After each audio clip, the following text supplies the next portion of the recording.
మన ఎగ్స్ చూస్తున్నారు కదా, ఇప్పుడు మనం ఎగ్స్ ఫ్రై చేసుకోబోతున్నాం. చూడండి, ఫస్ట్ ఒక కడాయిలో ఇలాగా ఆనియన్స్, పచ్చిమిర్చి,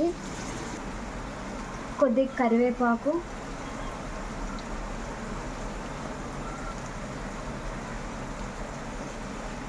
కొద్దిగా అల్లం వెల్లుల్లి పేస్ట్,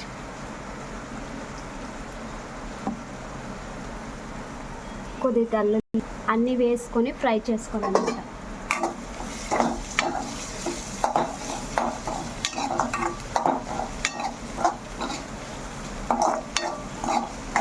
ఇలా బాగా ఫ్రై చేసుకోవాలి.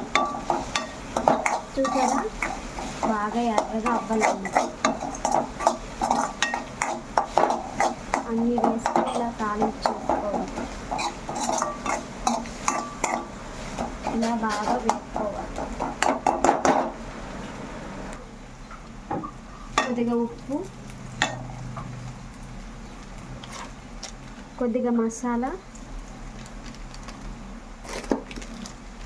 కొద్దిగా కారం అన్నీ వేసుకొని ఇలా బాగా ఫ్రై చేసుకోవాలన్నమాట. బాగా ఫ్రై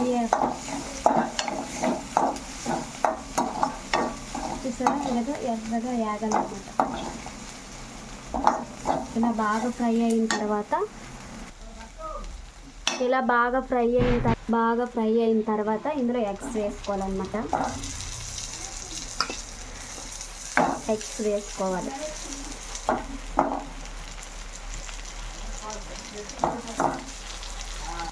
ఇలా బాగా ఫ్రై చేసుకోవాలన్నమాట. ఇలా బాగా ఫ్రై చేసుకుంటే మన ఎగ్ ఫ్రై రెడీ అయిపోయినట్టు. చూడండి ఎంత బాగుందో.